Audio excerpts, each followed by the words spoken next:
Si pemazmur tidak meminta masalahnya diambil oleh Tuhan sehingga dia bebas dari penderitaannya. Salam damai sejahtera saudara-saudaraku yang terkasih, pencinta firman Tuhan. Berjumpa kembali dengan Bible Learning with Father Joseph. Banyak orang bertanya kepada saya, Romo, doa apa sih Romo yang paling manjur? Doa apa sih yang paling didengar oleh Allah? Doa apa sih yang bisa mengetuk hati Allah? Ada banyak jawaban dan pilihan doa yang bisa kita doakan kepada Allah. Di semua doa-doa itu mengajak kita untuk punya relasi dengan Allah. Nah, pada video ini saya mau membahas tentang dua cara berdoa, dua cara memohon kepada Allah yang bisa kita pelajari dari kitab Mazmur. Nah, saudaraku, sebelum kita masuk ke teks Mazmurnya, saya mau mengajak Anda untuk belajar memilih mana tipe Anda. Kenali dulu, itu yang paling penting. Sebagai bantuan, ada sebuah pertanyaan yang sudah sangat familiar. Silakan tulis di kolom komen, Anda termasuk tim bubur diaduk atau tim bubur tidak diaduk. Kita akan melihat ternyata setiap orang itu berbeda kesukaannya, cocok-cocokan juga. Nah, termasuk juga dengan doa. Yang terpenting adalah relasi. Bagaimana menjalin relasi itu yang tiap orang berbeda-beda. Saudara-saudara, dalam teks kitab suci, dalam kitab Mazmur, kita bisa menemukan minimal ada dua Mazmur yang judulnya doa minta tolong, yaitu Mazmur bab 39, itu ayat 1-14. Yang kedua itu Mazmur 86, doa minta pertolongan, itu di ayat 1 sampai ayat 17. Kurang lebih isi permohonan dari doa si pemazmur itu sama, yaitu dia tidak berdaya, dia minta tolong sama Tuhan sebagai penolong hidupnya. Tetapi kita akan lihat saudara-saudara, ternyata meskipun sama-sama di kitab Mazmur, meskipun oleh pandangan tradisional dikatakan Mazmur ini ditulis oleh Daud, orangnya sama, maksud doanya sama, yang diminta sama Tuhan sama, tetapi ternyata cara dia berdoa berbeda. Ini tidak aneh saudara-saudara. Apa sebabnya? Karena kan yang namanya hidup seseorang juga berbeda-beda. Kala dia senang, kala dia susah, doanya aja beda. Ketika dia sakit, ketika dia di medan peperangan, doanya juga bisa beda. Meskipun sama-sama minta tolong kepada Allah. Mari kita lihat pelan-pelan ya saudara-saudara. Kita buka dulu Mazmur bab 39. Kalau Anda ada kitab suci, silakan buka kitab suci, sambil juga kalau boleh ada stabilo atau pulpen. Di Mazmur bab 39 ini saya mengajak Anda untuk coba garis bawahin, stabiloin kata aku, di mana si pemazmur merujuk pada dirinya. Pikirku di ayat 2. Dari situ aja udah kata aku ya, dia pikirku, pikirannya. Aku hendak menjaga diri, supaya jangan aku berdosa dengan lidahku. Lihat di satu ayat aja, kita sudah bisa melihat ada 3 kata aku. Wah, doanya begitu ya. Selanjutnya, aku hendak menahan mulutku dengan kekang, selama orang fasik masih ada di depanku. Lihat, aku. Sama sekali dia belum menyebut nama Tuhan. Kita bisa melihat di Mazmur bab 39 ini, dia berangkat dari keadaan dirinya. Di ayat 3 dilanjutkan, aku keluh, aku diam, aku membisu, aku jauh dari hal yang baik, tetapi penderitaanku makin berat. Lihat saudaraku, di sini pemazmur melihat dirinya, apa yang dia pikirkan, apa yang dia lakukan. Dia sudah diam, dia sudah membisu, dia sudah menahan mulutnya. Tetapi hal-hal baik makin jauh darinya dan juga penderitaannya makin berat. Wah, berarti si pemazmur ini lagi mengalami penderitaan yang sangat luar biasa. Di ayat 4, hatiku, lihat tadi pikiranku, sekarang hatiku, bergejolak dalam diriku, menyala seperti api ketika aku berkeluh kesah. Aku berbicara dengan lidahku. si pemazmur bergejolak dengan pikirannya sendiri. Dia diam, dia tidak berkata-kata, tetapi kemalangan demi kemalangan semakin berat. Hal itulah yang membuat dia akhirnya buka suara. Suara pertama yang dia serukan adalah seruan kepada Tuhan. Ya Tuhan, beritahukanlah kepadaku ajalku dan apa batas umurku, supaya aku mengetahui betapa fananya aku.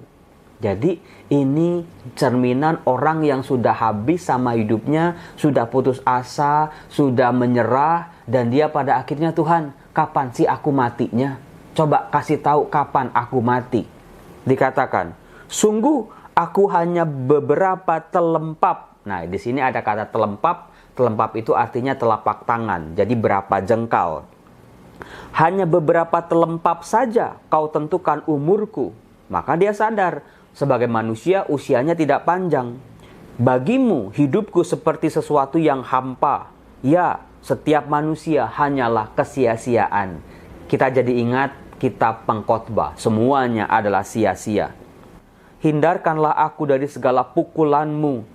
Aku remuk karena serangan tanganmu.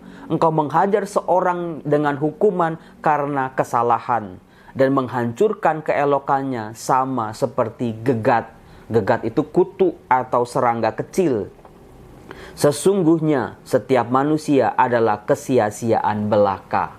Saudara-saudaraku yang terkasih, si pemazmur di sini saking dia menderita, saking dia mau mati, saking dia hidupnya sudah merana, dia menyadari bahwa penderitaannya ini berasal dari kesalahan. Inilah hukuman Tuhan yang Tuhan berikan kepada dirinya karena pelanggaran-pelanggarannya. Jadi ini doa si pemazmur sungguh dalam. Bagaimana dia memahami hidupnya yang penuh dengan penderitaan. Semua penderitaan itu dia berpikir karena Allah sedang menghukum dirinya, karena dia adalah orang berdosa. Tetapi saudaraku, pikiran itu bukanlah pikiran akhir dari si pemazmur. Mengapa? Karena di ayat 13 kita lihat, meskipun dia sampai merasa di hidupnya ini adalah hukuman dari Allah, dia mengatakan, dengarkanlah doaku ya Tuhan, dan berilah telinga kepada teriakku minta tolong. Janganlah berdiam diri melihat air mataku. Dari doa si pemazmur bab 39 ini kita bisa belajar bahwa si pemazmur melihat dirinya, melihat penderitaannya, bahkan sampai dia mengamini bahwa penderitaannya berasal dari hukuman Tuhan. Tapi dia masih berharap pada Tuhan. Dia masih minta tolong sama Tuhan bahwa pasti ada sesuatu yang baik yang Tuhan sedang rencanakan untuk kehidupannya. Pasti Tuhan tidak akan membiarkan hidupnya mati merana. Itu dari Mazmur bab 39. Sementara di Mazmur bab 86, saudaraku, kita akan melihat sebuah doa minta tolong pada Allah, tetapi dengan gaya yang berbeda. Kalau tadi berangkat dari diri, pikiran, hati, perasaan, dia minta sama Tuhan, kita lihat Mazmur bab 86 ya. Dikatakan, sendengkanlah telingamu ya Tuhan. Jadi dia tidak memulai dengan aku, tetapi dia memulai dari Tuhan. Jawablah aku, sebab sengsara dan miskin aku. Jadi di ayat awal saja kita sudah bisa melihat seseorang yang hidupnya miskin dan sengsara minta tolong kepada Tuhan. Kita lihat, peliharalah nyawaku, sebab aku orang yang kau kasihi. Selamatkanlah hambamu yang percaya kepadamu.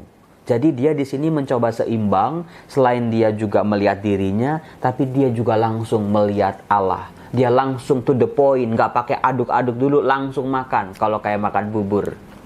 Di ayat ketiga, dia tidak menahan-nahan lagi. Langsung dia katakan, Engkau adalah Allahku, kasihanilah aku ya Tuhan, sebab kepadamu aku berseru sepanjang hari. Jadi dari 3 ayat pertama kita bisa melihat ternyata gaya si pemazmur kali ini dia lebih terfokus pada Tuhan daripada terfokus pada dirinya sendiri. Ayat 4, buatlah jiwa hambamu bersukacita, sebab kepadamu ya Tuhan kuangkat jiwaku. Sebab Engkau ya Tuhan baik dan suka mengampuni, dan berlimpah kasih setia bagi semua orang yang berseru kepadamu. Jadi dia bukan hanya berfokus pada Allah saja, tapi dia mencoba mengenali sifat-sifat Allah. Apa yang telah Allah perbuat, kebaikan-kebaikan Tuhan bagi dirinya. Lihat saudaraku, perbandingannya jelas ya. Kalau tadi di Mazmur bab 39, si pemazmur itu melihat bahwa Allah lah yang menghukum dirinya. Kalau sekarang dia mengatakan Tuhan itu baik, suka mengampuni, berlimpah kasih setia. Di ayat 6, pasanglah telinga kepada doaku ya Tuhan, dan perhatikanlah suara permohonanku. Pada hari kesesakanku aku berseru kepadamu, sebab Engkau menjawab aku. Lihat dari nadanya, dari gayanya itu sangat berbeda.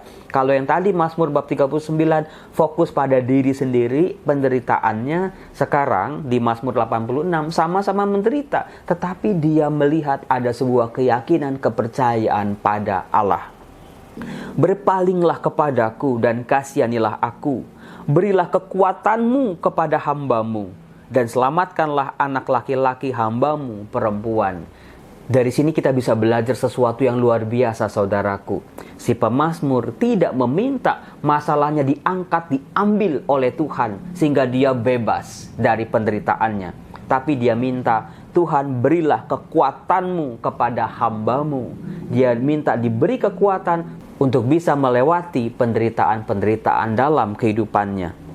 Lihat saudaraku, dari dua Mazmur ini kita bisa belajar bahwa ternyata doa itu bukan sekedar hafalan.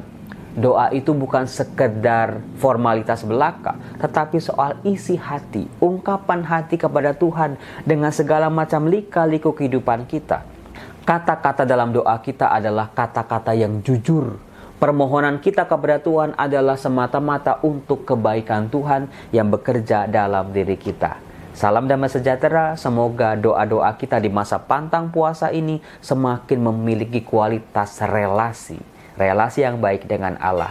Salam damai sejahtera, Tuhan Yesus memberkati. Amin.